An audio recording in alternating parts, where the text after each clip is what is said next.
Vale, vamos a hablar de un soneto de Petrarca. Este soneto es muy famoso y hace parte de la colección de los poemas que compuso Petrarca, que se llama Cancionero. Cancionero es una especie de novela de amor. No es simplemente una colección de poemas, sino es toda una historia. Es la historia del amor de Petrarca, el poeta, por Laura. Laura es una jovencita que él una vez vio en una iglesia y le pareció tan bella que se enamoró de una vez y quedó totalmente perdido por ella durante muchos años. Y la historia de este amor es una de las historias amorosas más famosas de todos los tiempos.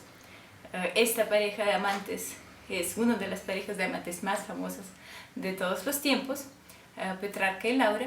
Y esta historia la podemos leer en el Cancionero. Entonces, sí, a través de distintos poemas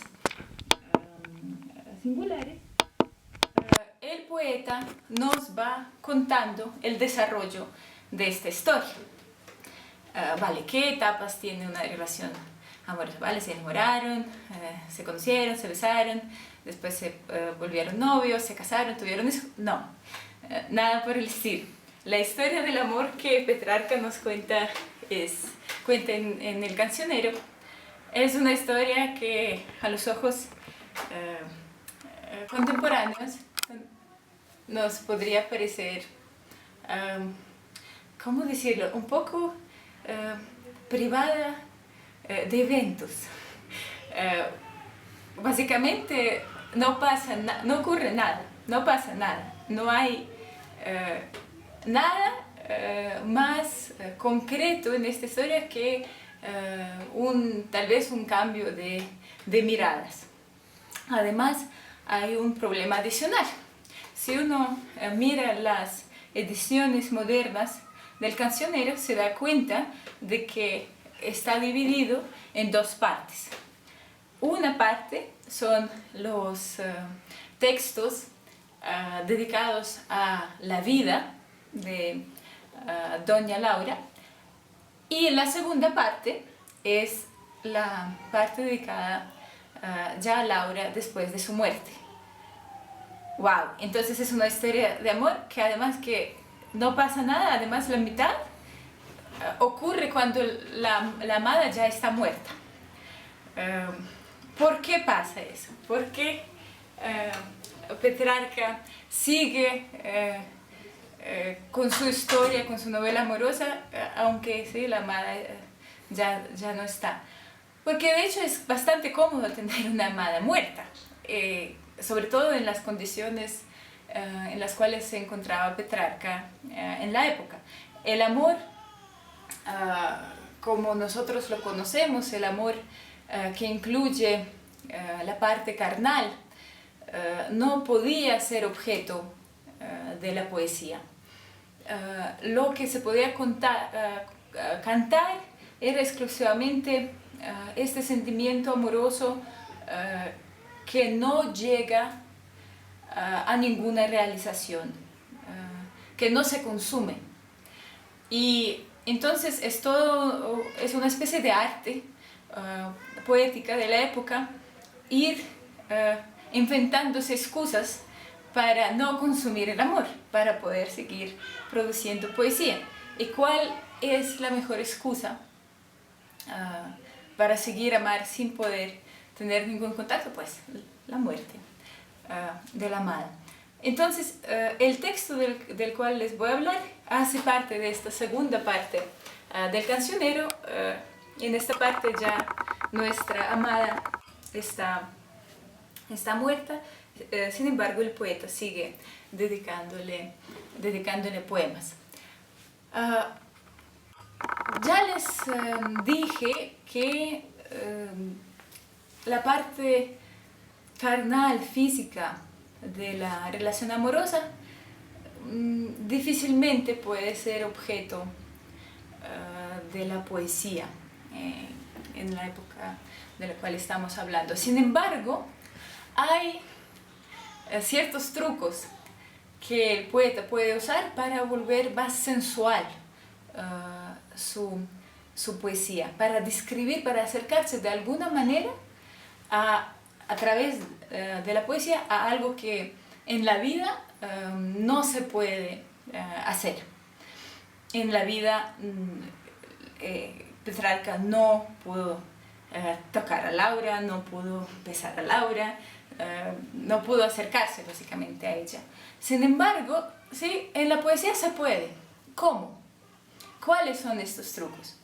Uno, imagínense un contacto físico que no sea directo, sino que ocurre a través de un objeto. Me explico. Laura salió a dar una vuelta por un bosquecito, tal vez se sentó o se acostó en un prado lleno de flores, después se fue. Después de esto llega nuestro poeta y se siente en este mismo prado. Esta es una imagen muy sensual en el contexto petrarquesco, porque a través del contacto con el prado, el poeta logra tener un contacto más directo con su amada. Pero hay otras posibilidades, y en el soneto 302 explora Petrarca esta otra posibilidad. Esta posibilidad es la ensoñación, o la visión, o el sueño. ¿Qué ocurre en este texto? Vamos a leer y comentar un poco este soneto. Vamos a leerlo en italiano, en la traducción al español, parte por parte, ¿sí? Los dos cuartetos y después los dos tercetos. Entonces, levòmi il mio penser in parte overa, quella ch'io cerco e non ritrovo in terra. Ivi, fra lor che il terzo cerchio serra, la rividi più bella e meno altera. Ya les voy a leer la traducción.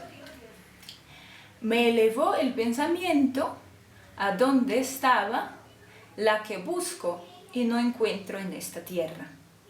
Allá, entre los que el tercer círculo encierra, volvía a verla más bella y menos altiva. Entonces, el poeta, con su pensamiento, sube hacia el tercer círculo del paraíso. ¿Cómo entender eso con el pensamiento? Es una especie así de visión como la que le pasó a Dante y que él describe en la Divina Comedia. Es un estado entre el sueño y una epifanía, en parte tal vez religiosa o mística. Entonces el poeta, con el pensamiento, sube al tercer cielo. El tercer cielo, en la estructura del paraíso que podemos encontrar en Dante, es el cielo de Venus, de la diosa del amor. Y es lógico que Petrarca, que es el poeta del amor, va hacia el tercer círculo del cielo. Y ahí él ve a su amada, ¿sí? Me elevó el pensamiento a donde estaba la que busco y no encuentro en esta tierra, Laura, porque él sigue amándola y la sigue buscando en esta tierra, pero no la encuentra porque está muerta. Y entonces, ahí en este tercer círculo, él la vuelve a ver. ¿Y cómo la encuentra? Más bella y menos altiva, menos odiosa. Es que cuando Laura estaba viva, ella no le prestaba nada de atención, pero ahora cuando está muerta es más condescendiente con nuestro Petrarca. ¿Qué pasa en el segundo cuarteto? Vamos a leer in italiano. Per man mi prese e disse: in questa sfera sarai ancor meco, se il desir non erra, e so colei che ti di tanta guerra, e compieme a giornata innanzi sera. Vamos a leer la traducción. La mano me cogió y dijo: en esta esfera volverás a estar conmigo si la esperanza no yerra. Yo soy aquella que te dio tantas querellas y cumplí mi jornada antes del ocaso. Entonces, Laura le coge la mano y le habla. Y tenemos, ¿sí?, su discurso. Ella dice, en esta esfera, es decir, en este círculo del paraíso, volverás a estar conmigo. Vamos a estar juntos. Así la esperanza no yerra. Y dice quien se describe a ella misma. Dice, yo soy aquella que te dio en italiano, tanta guerra. ¿Sí? Es una metáfora. Amor como una batalla, amor como una guerra. Y ¿sí? Yo que te hice tanto sufrir, dice ella. Y yo que cumplí mi jornada antes del ocaso. Es decir, morí antes del tiempo. ¿Por qué dice que murió antes del tiempo? Porque efectivamente Laura murió antes del tiempo. Laura murió en 1348 y es el famoso año de la peste bubónica, y ella es una de las víctimas, muchísimas víctimas de esta pandemia. Estamos leyendo algo sobre la pandemia en medio de la pandemia. Entonces sí, por eso ella menciona esta muerte prematura. ¿Por qué este fragmento es tan importante? La mano me cogió. La persona que lee el cancionero en este momento se siente extasiada. Porque esto es el poema 302. 302. Sí, este es el segundo tomo. Durante más de 300 poemas, y vale, sonetos son más o menos corticos, pero también hay canciones que son bastante largas. Sí, uno no encuentra nada, ningún contacto físico, nada, puros como lamentos y emociones y vida interior del poeta, pero nada, no ocurre nada. Y sin embargo aquí, por fin, ella le coge la mano, tienen por fin el contacto físico y es todo dulce con él. Ella dice, vamos a estar juntos. Esta es la gran promesa del amor. En el terceto que sigue, ella dice, mio ben non cape in intelletto umano, te solo aspetto e quel che tanto amaste e laggiù è rimasto il mio bel velo. Mi bien no cabe in intellecto umano. Solo a ti te espero, y al que tanto amaste, y allá abajo quedó mi terrenal velo. ¿Qué quiere decir? Ella dice, yo aquí estoy muy bien. Tu intelecto humano no lo puede entender, porque aquí en el cielo, en el paraíso, es demasiado rico. Lo único que me falta eres tú. Imagínense la emoción de Petrarca. Vamos a estar juntos por fin. Yo a ti espero, pero no solo te espero a ti, hay un detalle más. Y al que tanto amaste, y allá abajo quedó mi terrenal velo. Ella está hablando, ahí en el cielo están solo los espíritus, almas, mientras que los cuerpos se quedan en la tierra. Pero en la mitología cristiana existe la idea de que después del juicio universal, ¿sí?, nuestros cuerpos van a reunirse con sus almas. Entonces es aún mejor, no solamente espiritualmente se van a unirse, sino existe también la esperanza de una unión ¿sí?, con este terrenal velo, es decir, con su hermosísimo cuerpo. Aquí es el culmen de este soneto. Y llegamos al segundo terceto. De perché tacque y alargó la mano. Qual son de detti sì pietosi casti, poco mancò che io non rimasi in cielo. Oh, ¿por qué cayó y abrió la mano? Es una pregunta, ¿sí? Vuelve a hablar el poeta. Y nos damos cuenta, ella le soltó la mano y la otra vez está sin ella. Entonces ella cayó y abrió la mano. Que al son de palabras tan piadosas y castas, poco faltó para que me quedase en el cielo. Es decir, casi me muero de la emoción por escuchando sus palabras. Sin embargo, sí, él no murió en este momento, entonces no se va a reunir con su amada. Pero ¿por qué ella cayó? ¿Y por qué abrió la mano? Pues porque la visión se acabó este dulce momento. Ya no está nuestro Petrarca juntos con su amada Laura, otra vez están separados.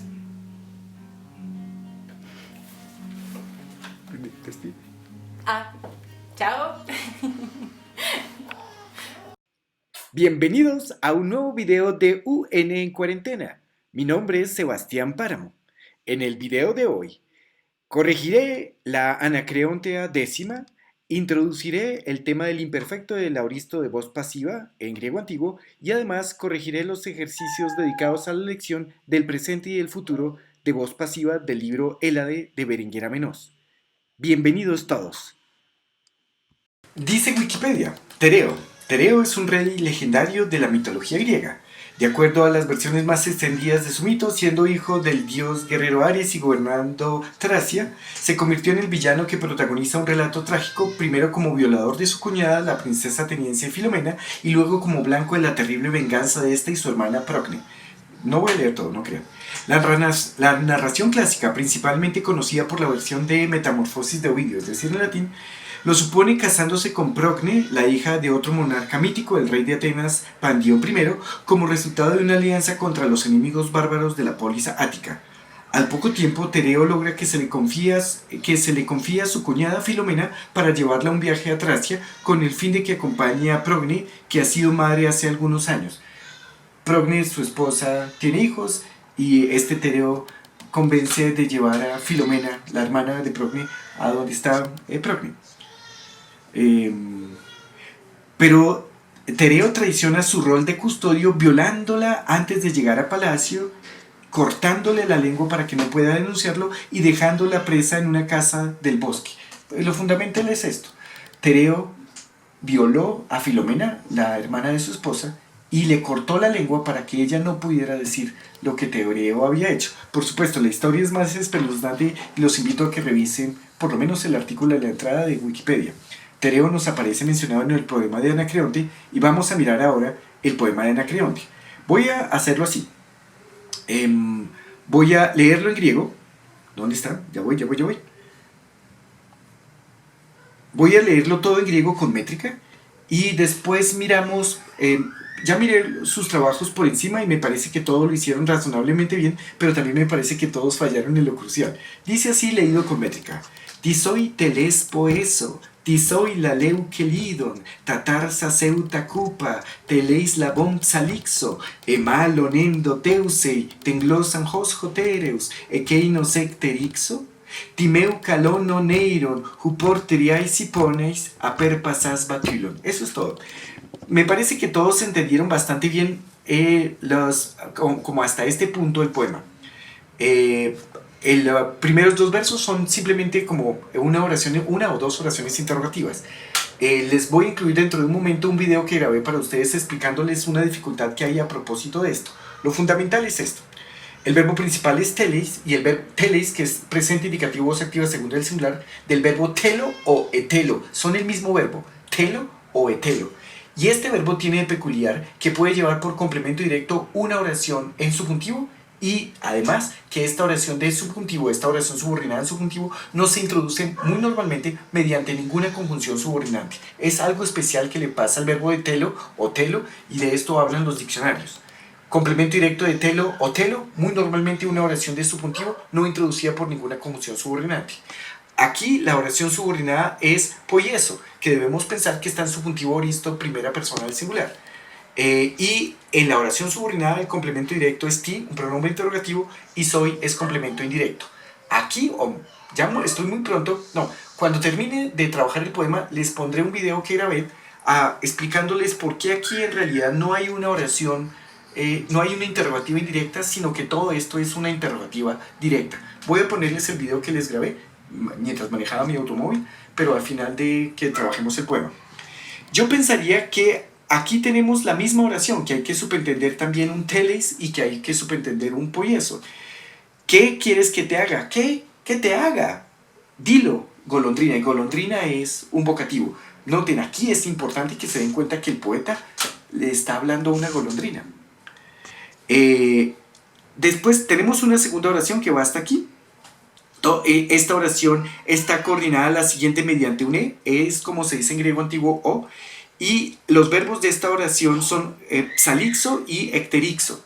Creo que en mis notas a pie de página les di a entender que esto es un futuro, pero si lo hice fue porque metí las de caminar. No creo que sea futuro. A mi juicio, tanto salixo como ecterixo son subjuntivo aoristo, y es que de voz activa, primera del singular. Y es que en griego antiguo el subjuntivo aoristo, voz activa en primera del singular, en todos los casos es igual, exactamente igual que el futuro indicativo primera del singular. Es decir, en primera del singular, futuro y subjuntivo aoristo no se pueden distinguir. Y yo quiero ver más bien aquí subjuntivos, porque me imagino que hay que seguir subentendiendo un teles, es decir, que hay que seguir entendiendo que todo esto está subordinado quieres. Entonces, quieres que te corte las alas tomándolas, o más prefieres, entiende, que te corte la lengua dentro de ti, como aquel Tereo. Recuerden ustedes que Tereo le cortó la lengua a su cuñada Filomena para que no hablara de su crimen. ¿Quieres que te corte las alas o que te corte la lengua? ¿Qué quieres, golondrina? Y aquí viene lo central del poema. Ahora sí es una interrogativa directa, y entonces el verbo principal es aperpasas, y esto es algo que ustedes vieron desde el griego básico. El verbo harpazo en aoristo indicativo segunda persona del singular, compuesto con la preposición apo. Apo da ahí la idea de separación, y es normal que se construya con genitivo, y eso explicaría este genitivo. Kalon oneiron. Onar o oneiros significa sueño. Entonces ¿por qué arrebataste? ¿Y qué es lo que arrebataste? Abatilo de mi sueño. ¿Por qué me arrebataste del sueño, Batilo, con tu voz matutina? Queridos estudiantes, este poema de Anacreonte, más bien, este poema que pertenece a una colección de poemas conocida como Anacreonte, la colección digo, poemas que están escritos en un verso que utilizó mucho Anacreonte y además que tiene una temática amorosa. Este poema décimo es precioso, entre otras, por la siguiente razón, y es que solo se puede entender el poema cuando uno llega a la última palabra. La última palabra es la clave de todo. El sentido del poema, el poema, la idea del poema es esta. El poeta le reprocha a una golondrina que lo haya despertado, porque el poeta estaba soñando con su amor, está enamorado de Batilo. Batilo es el nombre de una persona, y lo que le está reprochando a la golondrina es que lo haya sacado del sueño, como nosotros podríamos reprocharle a un reloj despertador que nos despierte. ¿Por qué me quitaste, me sacaste del sueño? ¿Por qué sustrajiste a Batilo de mi sueño con tu voz matutina? Por eso es que el poeta quiere cortarle las alas y sacarle la lengua, cortarle la lengua también a la pobre golondrina, que él estaba soñando con Batilo y la golondrina lo sacó del sueño. Como introducción de este video, le pedí a Anastasia que les grabara un video en el que habla de un poema de Petrarca. Un poema de Petrarca en que también hay se nos cuenta que alguien se encuentra con su amado en el sueño, solo que en Petrarca se nos cuenta el contenido del sueño, mientras que aquí solo tenemos como el resultado del sueño. En ambos casos, sin embargo, el encuentro amoroso, se habla de un encuentro amoroso, o hay un encuentro amoroso, no con sexo, solamente un encuentro de amor que se da en el sueño. La razón por la cual le pedí a Anastasia que les hablara del poema de Petrarca es que es el único poema pues, que conozco ahora en que el pretexto del poema es precisamente esto, lo dulce que es un sueño, porque en el sueño nos podemos encontrar con la persona a la que amamos, y lo terrible es que salir de ese sueño. Las traducciones que ustedes hicieron es que no entendieron el final. Dice María Camila, por ejemplo, ¿qué quieres que haga por ti? No es por ti, para ti. ¿Qué quieres que te haga? ¿Qué? Parlotea o dilo, golondrina. Tus alas ligeras, habiendo tomado, ¿quieres que corte con tijeras? O más bien prefieres que... ¿Quieres que corte la lengua como se entiende hizo Tereo? Y después, ¿y qué de mis hermosas injurias? Nada de esto lo entendió María Camila. Veamos Tomás. Dice Tomás así: ¿qué quieres que te haga? Habla, golondrina. ¿Quieres que tome y corte tus ligeras alas? ¿O mejor que desde tu interior ciegue, es decir, corte tu lengua como lo hizo aquel Tereo? Hasta ahí va muy bien, Tomás. Y ahora, ¿por qué de los hermosos sueños míos alejaste mi encanto sabatilo? Tomás lo entendió muy bien. Lo felicito, Tomás. No me había dado cuenta de que usted parece que comprendió el chiste. El poeta se odia a la golondrina porque por la golondrina él se despertó y ya no está entonces con Batilo, su amado. Juan Pablo sí metió las de caminar. ¿Por qué de mis hermosos sueños con sonidos vocales matutinos apérpasas? Aoristo, indicativo, voz activa segunda del singular del verbo apo, arpazo, aparpazo, verbo compuesto con la preposición apo. Espero que les haya gustado el poema. Cuando yo me imaginé cómo iba a ser la corrección del poema, esperaba hacer algo más, me imaginé que iba a ser algo más interesante. Sin embargo, ya tiene que quedar así el video. Un saludo para todos ustedes. Las oraciones interrogativas se dividen en dos grupos. Hay unas que llamamos interrogativas totales y en ellas se pregunta por el valor de verdad de toda la oración, como cuando decimos ¿me quieres? O cuando decimos ¿quieres comer arroz? Se está preguntando por el valor de verdad, como pueden ver, de toda la oración. Hay otras oraciones interrogativas a las que llamamos parciales. En estas, sin embargo, se pregunta es por un elemento sintáctico de la oración, cualquier elemento sintáctico de la oración. Podemos preguntar, por ejemplo, por el sujeto y podemos decir ¿quién vino? O podemos preguntar por el complemento directo de la oración y preguntar algo así como ¿a quién amas? O podemos preguntar por el complemento indirecto de la oración, como cuando decimos ¿a quién le compraste el regalo? O podemos preguntar por cualquier tipo de complemento circunstancial, por ejemplo, ¿dónde estás? O ¿cuándo vienes? O ¿con quién estuviste? Este segundo tipo, como les decía, lo conocemos como interrogativa parcial. Hay dos tipos de oraciones interrogativas, totales y parciales. En las primeras, las totales, se pregunta por el valor de verdad de toda la oración, mientras que en las segundas, las parciales, se pregunta por un elemento sintáctico cualquiera de una oración. Ahora bien, las oraciones interrogativas pueden ser directas y entonces las llamamos, y perdonen la redundancia, oraciones interrogativas directas, como cuando decimos cosas como ¿quieres tinto? ¿Salimos hoy? Pero también las oraciones interrogativas pueden aparecer subordinadas a otra. En este caso las llamamos oraciones interrogativas indirectas. Y es clave que sepan esto. Las oraciones interrogativas indirectas, o como mejor las llamamos interrogativas indirectas, se comportan como un sustantivo dentro de otra oración. Esto es clave.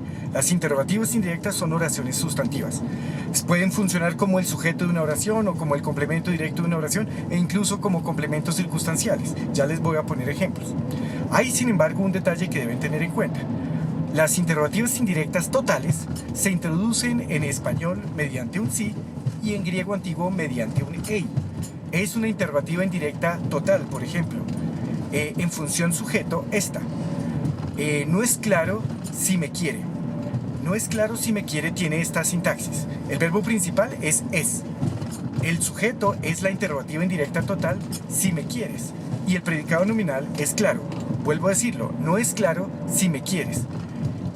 Como pueden ver, si me quieres es una interrogativa indirecta total y las interrogativas totales, cuando funcionan como interrogativas indirectas, se introducen mediante un sí. Sucede en cambio distinto cuando las oraciones interrogativas que tenemos son parciales. En el caso de que las interrogativas indirectas parciales, estas interrogativas indirectas se introducen por el adverbio o el pronombre interrogativo. Piensen ustedes en esta oración. No es claro quién vino, o no es claro con quién estuve, no es claro cuándo murió. En todos los casos teníamos que funcionaba como sujeto del verbo es, una oración interrogativa indirecta parcial. Oración interrogativa indirecta parcial. Para resumir, las oraciones interrogativas se dividen en dos, parciales y totales. Y además, las oraciones interrogativas se pueden comportar como un sustantivo dentro de otra oración. Cuando eso pasa, las interrogativas indirectas totales se introducen mediante un sí en español, mediante un ei en griego antiguo, y las parciales, sin embargo, se introducen por el mismo adverbio o pronombre interrogativo. Todo esto lo estoy explicando porque en el texto de Anacreonte y también en el Evangelio de Lucas nos ocurre una oración especial.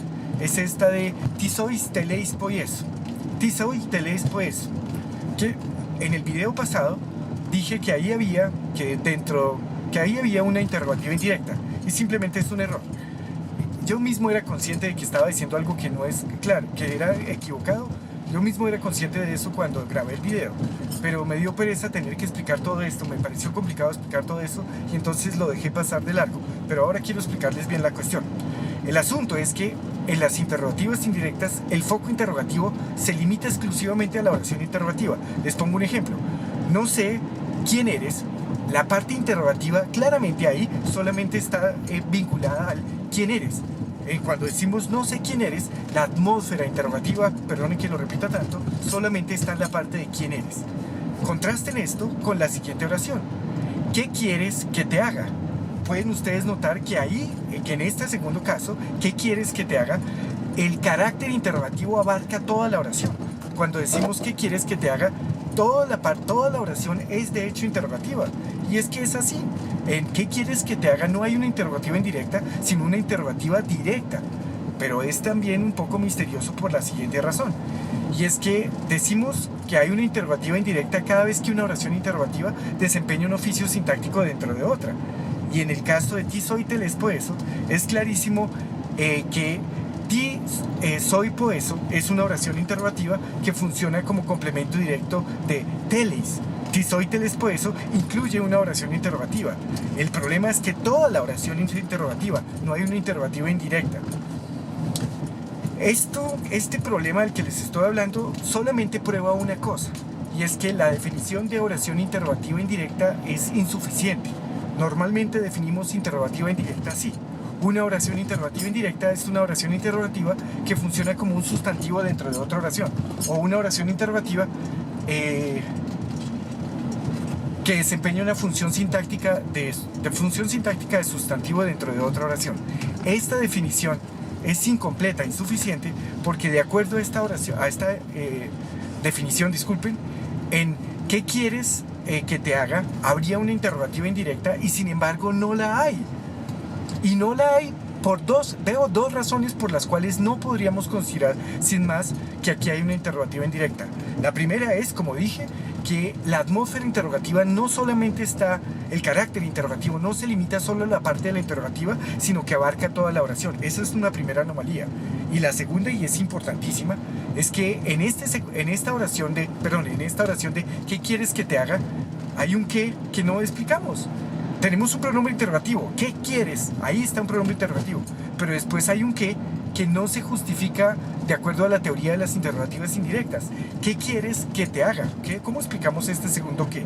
La forma de explicarlo es que aquí en realidad no tenemos una interrogativa indirecta. Hace años, creo que ya les había dicho, hice un oso al respecto de este problema. Y por eso es que lo pensé y lo aclaré entonces, como dije hace un tiempo, lo aclaré hace años. El oso lo hice, el oso fue además internacional, era en una conversación que sostuve con un amigo de París y este amigo le contó a sus profesores, total que terminé quedando mal a través de él en París. Y el oso era vinculado a un fragmento de Catulo. Quizás el poema más famoso de Catulo empieza así: Miser Catule de sinas ineptire. Abajo en el poema hay un verso en el que se dice cuyus esse diceris, y yo creía ver ahí una interrogativa indirecta. Les voy a poner el fragmento: cuyus esse diceris. Creía ver ahí yo una interrogativa indirecta y creía que había hecho un gran descubrimiento porque nadie veía en ese verso una interrogativa indirecta. Y este poema de Catulo, todos los que estudian clásicas lo conocen como el primer jardín. me sentía muy contento y por eso es que le hice fuerza a esta idea. Me sentía muy contento de haber visto algo que nadie había visto en un poema que todos los de clásicas conocemos. Yo creía ver en Cuyus esse diceris que había de ver ahí una interrogativa indirecta, como ya dije. Sin embargo, de nuevo sucede en esta oración lo que pasa con ¿qué quieres que te haga? Y es que hay un par de cosas anómalas. Una es que la atmósfera interrogativa, vuelvo a decirlo, se extiende a toda la oración, es interrogativa a toda la oración, Cuyus esse diceris. Pero también que el verbo de la oración subordinada está en infinitivo y en latín las interrogativas indirectas nunca llevan el verbo en infinitivo, sino siempre en subjuntivo. Yo creí que había encontrado algo como novedoso en la sintaxis del latín, y es que creía que en ciertas condiciones las interrogativas en latín podían llevar su verbo en infinitivo y que eso no lo había visto nadie. Todo eso di una pelea, esto se discutió entre varias personas en Francia, y todo para concluir que el burro colombiano estaba equivocado, que no había ahí interrogativa indirecta. Y entonces el pobre burro colombiano entendió que el problema radicaba en que la definición de interrogativa indirecta es en realidad insuficiente, incompleta. No está bien definir una interrogativa indirecta como una oración interrogativa que desempeña el oficio de un sustantivo dentro de otra oración. Esto no basta. El problema es que no es tampoco tan fácil ver cómo se podría definir entonces correctamente qué es una interrogativa indirecta. Gracias.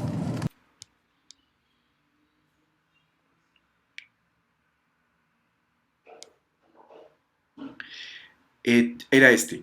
Paidewinto, voz pasiva, presente, optativos, tercera persona del plural, súper bien. Que leutesestai, voz pasiva, futuro, infinitivo, súper. Desmeuomene, voz pasiva, presente, participio, nominativo, femenino, singular, súper bien. Pyga deutesomenus, el acento iría tomar sobre esta epsilon.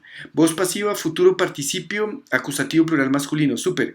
Que leutesei, voz pasiva, futuro, indicativo, segunda del singular, súper. Coluu,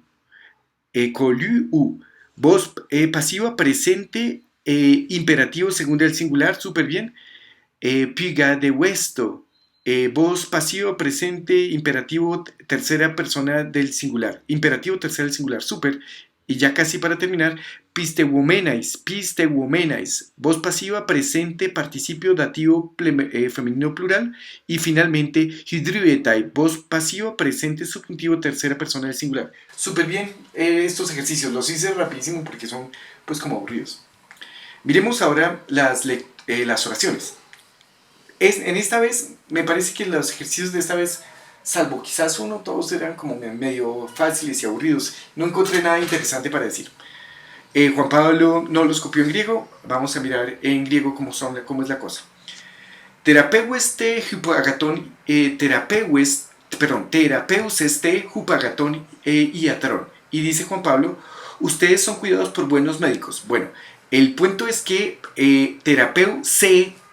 Juan Pablo nos indica que esta cosa es un futuro. Es futuro, voz pasiva, hay una nota de Berenguer al respecto. Futuro, voz pasiva, segunda persona del plural. No es ustedes son cuidados, sino ustedes serán cuidados. Ustedes serán cuidados por buenos médicos. Miremos el siguiente ejercicio por Camila. Haipsukai teikakiai kolewontai. Las almas son deformadas por la maldad. Súper bien. Deformadas o mutiladas por la maldad. En el Tomás, el ejercicio número 3. Hoiteoi hupo tu dios basilewontai. Y lo tradujo Tomás así. Los dioses son gobernados por Zeus. Muy bien, Tomás. El número 4 en Juan Pablo, pero hay que leerlo en griego por acá. Número 4. Tais ton alon sumporais pai de wometa. Y lo tradujo Juan Pablo así. Nosotros somos instruidos por las desgracias de los otros, o educados por las desgracias de los otros. Bien, Juan Pablo. El 5, en Camila. Hoipaides apotrepontai tukaku toisagatois paradeigmasi ha didasketai te historiai. Este es un ejercicio más interesante, tiene dos formas verbales. Tenemos el primero, apotrepontai. Apotrepo quiere decir como distanciar. Apotrepo es distanciar, alejar. por supuesto aquí es, los niños son distanciados del mal, alejados del mal por los buenos ejemplos. Y se introduce aquí una oración de relativo subordinada, una oración de relativo cuyo antecedente es tois agatois paradigmasi. Paradigma es un sustantivo neutro de la tercera declinación, disculpen. Y en la oración subordinada, oración subordinada que tiene como antecedente esto que puso María Camila en verdito, el sujeto es ja, didásketa y está en voz pasiva, y el complemento agente es teihistoria. Y recuerden ustedes que en voz pasiva, cuando la gente es una cosa, no una persona, ese agente se expresa simplemente en dativo. Ja es un neutro plural, y recuerden ustedes que cuando el sujeto es un neutro plural, el verbo de la oración se pone en tercera del singular. Veamos qué tradujo Camila. Los niños son desviados del mal, no es desviados, son alejados del mal por los buenos modelos, los cuales son enseñados por la historia. Sí, los buenos modelos que son enseñados por la historia. Súper bien. El 6, en Tomás. Pseustes on udepote pisteutesei can aleteueis. Y dice Tomás, siendo embustero nunca serás creído aun cuando digas la verdad. Sí, está bien. La oración principal es udepote pisteutesei, es decir, nunca serás digno de confianza. Eso es lo que tradujo como nunca serás creído. Pisteu es confiar, en voz pasiva es ser digno de confianza o ser objeto de confianza.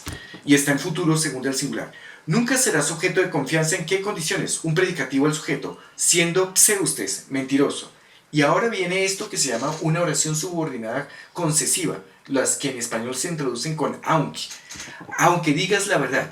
Sobre este tipo de oraciones subordinadas les voy a hacer una super presentación en un futuro muy próximo. Miremos el ejercicio 7 en Juan Pablo. El 7 dice así: Soma te kai psyche homos terapeueston. Y lo tradujo Juan Pablo así: que el cuerpo y el alma sean cuidados de igual manera. Está muy bien. Es un imperativo, voz pasiva, tercera persona del plural. 8 en Camila. Me ponebo en to hoi gemetero hipolitai en toi polemoi. Y lo central, y creo que Camila lo vio, es que ponebo en to es optativo presente, voz pasiva, tercera persona de plural. El optativo, recuerden ustedes, sirve para expresar deseos. Aquí, por supuesto, el deseo es de que la cosa no suceda, está precedido de me. Recuerden ustedes que en griego antiguo hay dos adverbios de negación, u y me. Se utiliza, pues la regla es un poco más complicada, pero lo más general es que se utiliza el adverbio de negación u con indicativo y me con los restantes modos. El optativo se niega, por supuesto, entonces con me. Y lo tradujo María Camila así: en español expresamos los deseos anteponiéndole a la oración un qué. En español diríamos que nuestros ciudadanos no sean matados o muertos en la guerra, que nuestros ciudadanos no sean asesinados en la guerra. El ejercicio no te quedó, María Camila, bien. Ponebo into es un optativo presente de voz pasiva en tercera plural. Y recuerda, Camila, que los deseos se expresan en griego antiguo simplemente en optativo. El uso fundamental del optativo es que sirve para expresar deseos. El siguiente, don Tomás, el 8. Jotan joyagatoi polita y jupoton tyrannon pigadewontai hepolis uketi estim. Ok, les estaba diciendo en el ejercicio de Tomás, en el anterior que corregí, que era el 6, que pronto les haré un repaso de los tipos de oración subordinada y los modos en que ocurren los verbos de las oraciones subordinadas. ¿Cuándo es que una oración subordinada lleva el verbo en subjuntivo? ¿Y cuándo en optativo? ¿Y cuándo en indicativo? ¿Y cuándo en infinitivo? Prometo que me prepararé para hacerles un repaso de eso, que sé que hace falta pronto. Por lo pronto sepan que Jotan sirve para introducir una subordinada temporal, las que llamamos de repetición. En realidad esto lo podemos entender como cada vez que los buenos ciudadanos son expulsados por los tiranos, la ciudad, el Estado ya no existe. Y lo tradujo Tomás así: cuando los ciudadanos buenos son desterrados por los tiranos, ya no existe la ciudad. Muy bien, Tomás.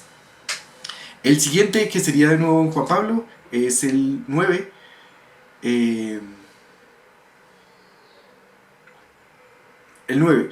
Y veamos el 9 aquí en griego.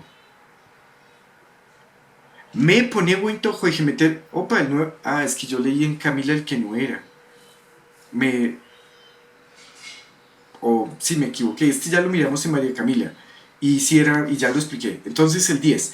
Toisteois hupoton niketon pola hiera hidrutesetai kai pola spagia ere tuetai.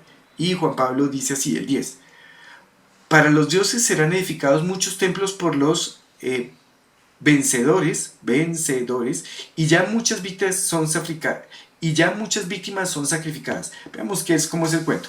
Entonces, hay dos oraciones principales coordinadas por este Kai. El verbo de la primera es hidrutesetai y el verbo de la segunda es tuetai. Hidrutesetai es futuro, tercera del singular, voz pasiva por supuesto en indicativo del verbo hidru, que significa construir. El sujeto de este hidrutesetai es polagiera.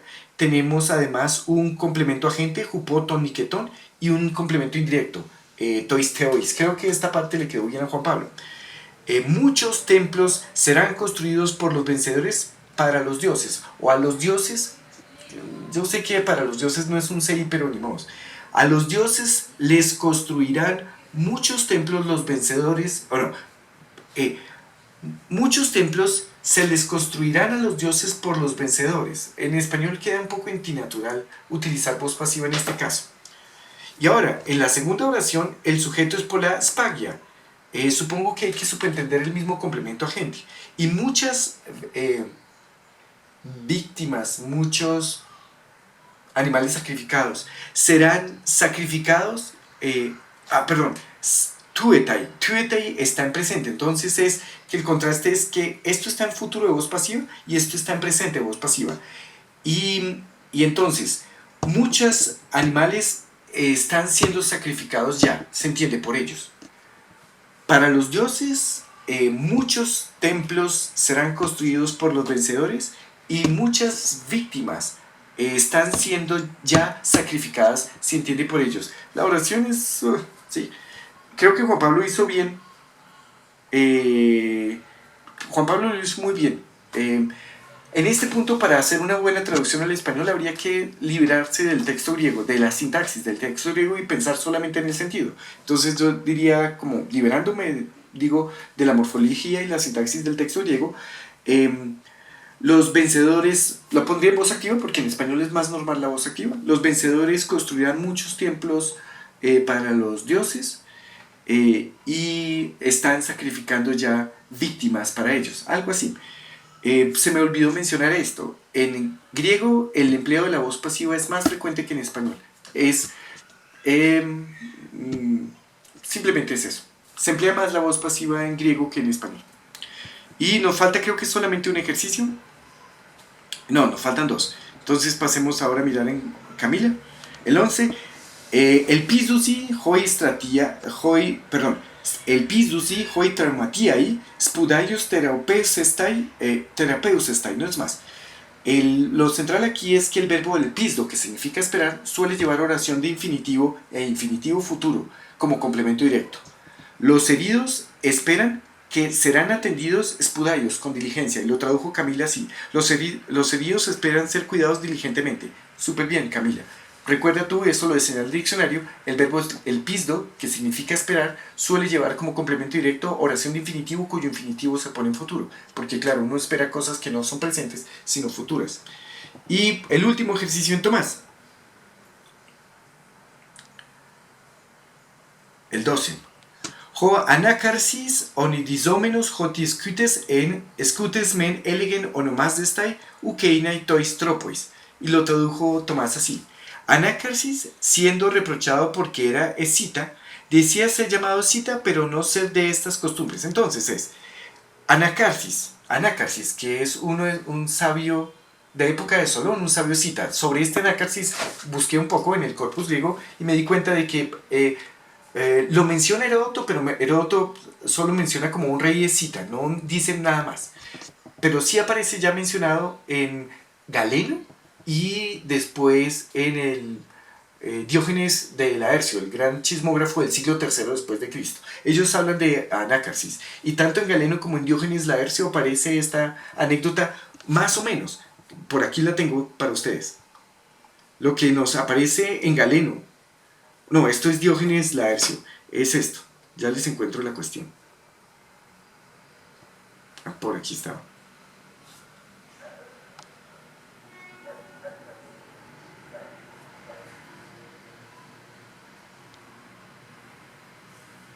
Aquí. La anécdota está así recogida en Diógenes Laercio. En Diógenes Laercio 1, 104 días, más o menos. Oneidisómenos, noten, es casi igual.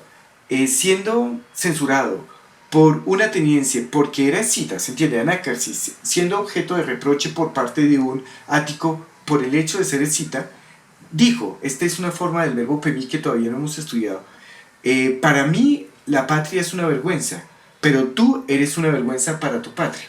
Esa fue la forma, eso es lo que se recoge en la anécdota, tanto en Galeno como en Diógenes de Laercio. Aquí lo que tenemos entonces es esto.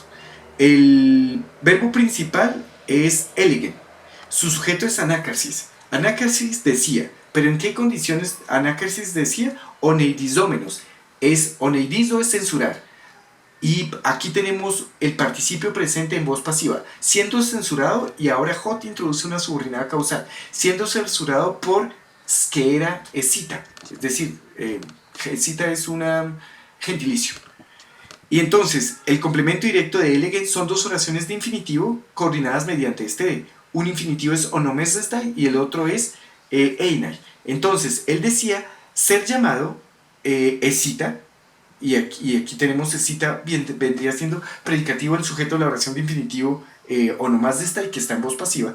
Él decía ser llamado escita, pero no ser, y se entiende, no ser escita, toistropois, por su carácter. Anácarsis, siendo censurado por ser, porque era escita, decía ser llamado escita, pero no ser, subentiéndase, escita por el carácter o por sus costumbres. Total que Tomás te quedó un poco regulimbis.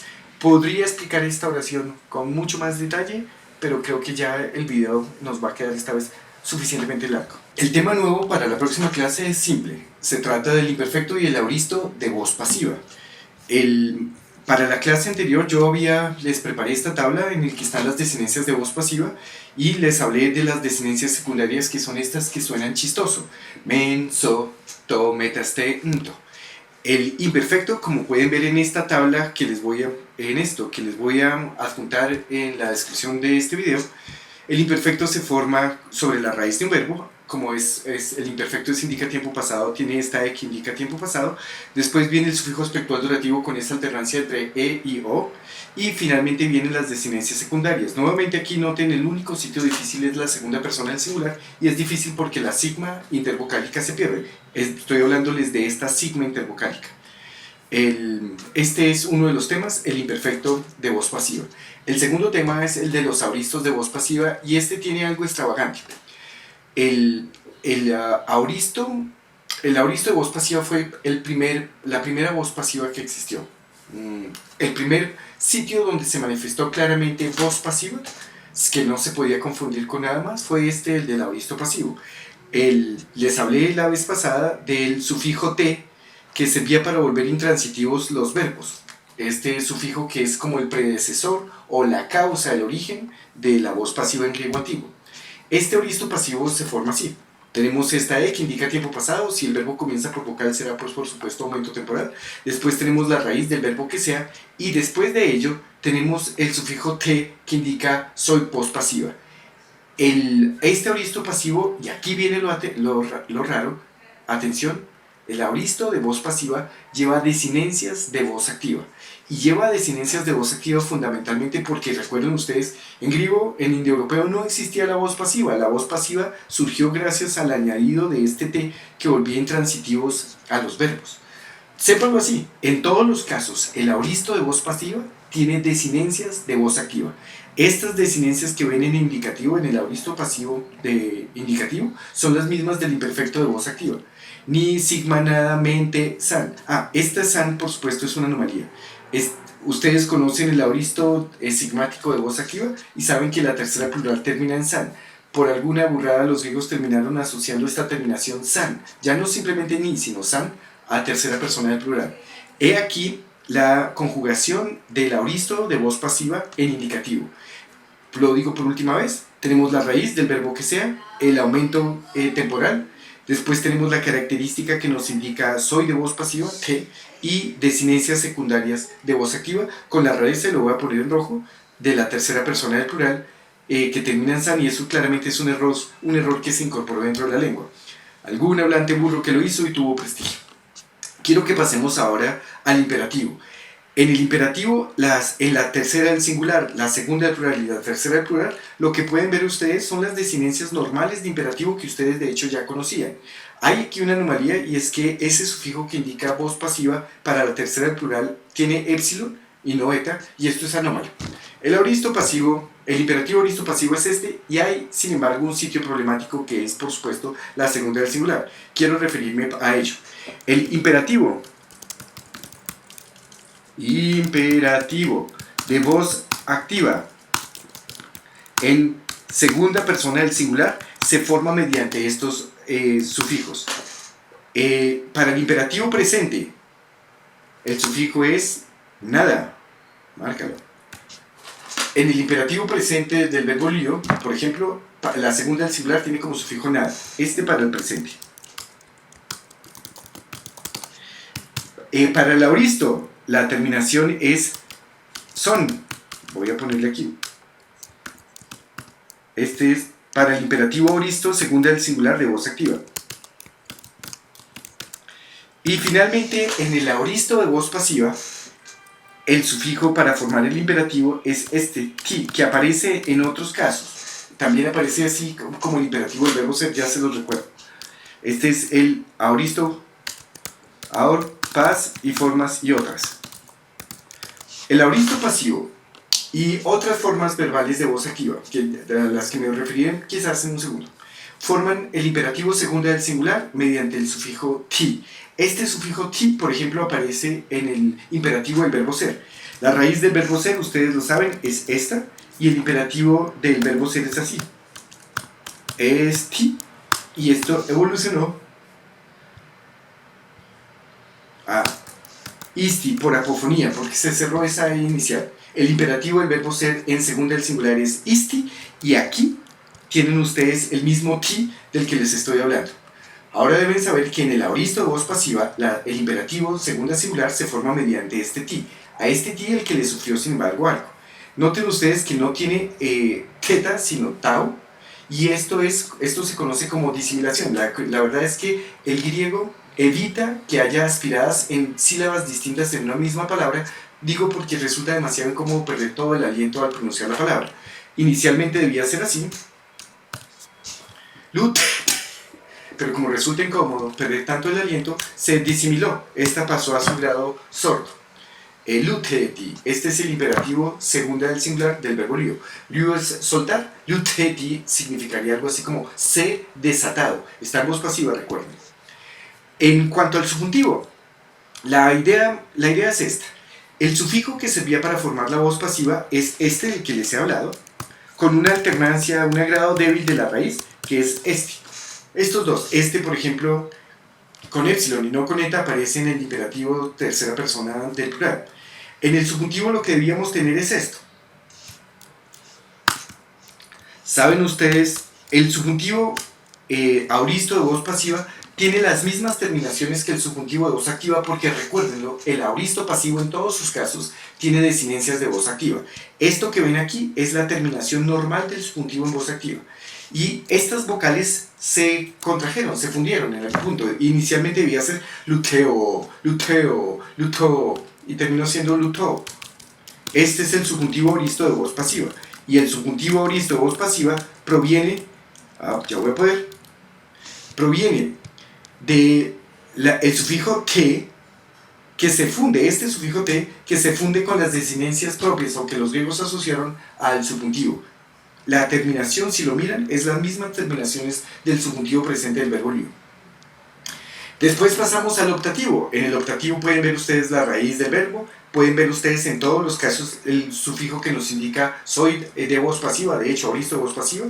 Les hablé de iota como característica modal de optativo, y noten ustedes que en las tres personas del singular, este optativo en su terminación es exactamente igual que el optativo del verbo ser, que en teoría ustedes ya deberían saber. El optativo del verbo ser es eien, eyes, eye, y es este mismo, total que no les debería quedar demasiado difícil aprenderlo.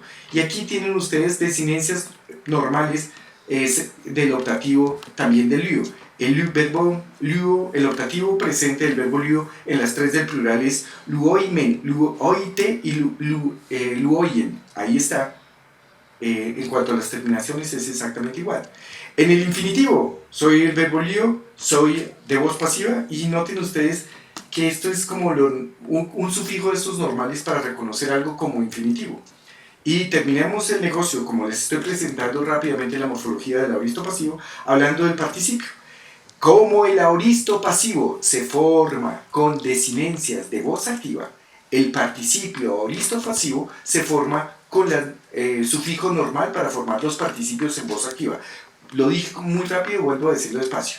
Recuerden ustedes, esto es crucial, el aoristo pasivo en todos sus modos se forma con desinencias de voz activa. También los participios. Los participios de voz activa se forman con el sufijo nt. El participio aoristo de voz pasiva se forma con el sufijo nt, como les voy a explicar acá. Pongo raíz del verbo. Después de la raíz del verbo, lo que nos indica soy de voz pasiva. Recuerden que este sufijo tiene estos 2 grados en la vocal. Después nt. Y los participios que se forman mediante nt son adjetivos 313. Es decir, que masculino y neutro van por tercera declinación y femenino va por primera declinación. Para hacer masculino en nominativo del singular,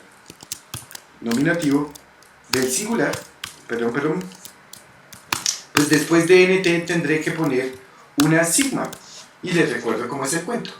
Las palabras de la tercera declinación que terminan en oclusiva toman sigma para formar el nominativo, salvo las que terminan en ont. Las que terminan en ont no toman esa sigma, pero esta no termina en ont. La regla es, toman sigma para formar el nominativo singular las palabras de la tercera declinación que terminan en oclusiva, y la tau es una oclusiva. Y aquí pasa algo que pueden prever, que es dental seguida de sigma se pierde, y nasal seguida de sigma y precedida vocal cae con alargamiento compensatorio. Esta E se alarga, y ustedes saben que los condenados atenienses escribieron estas es largas así. Nunca en realidad sonó luteis, aunque nosotros lo vamos a decir así. Sonaba era luteis, luteis, y su genitivo el singular es así. Y esto se puede entender perfecto. Raíz del verbo lío, característica de aoristo pasivo, característica que nos indica, soy participio, y finalmente terminación de genitivo del singular. Recuerden ustedes que los participios que se forman mediante nt son adjetivos 313. Masculino y neutro van por tercera declinación y femenino va por primera declinación. Esto explica, recuerden ustedes que es normal que cuando enunciamos los participios en la conjugación del verbo, demos solamente la forma de nominativo singular y genitivo singular masculino, nominativo singular masculino, genitivo singular masculino, nominativo singular femenino, genitivo singular femenino y nominativo y genitivo singular neutro. Quiero hablarles del femenino y lo dejo de este tamaño. El femenino es así. Lu, te,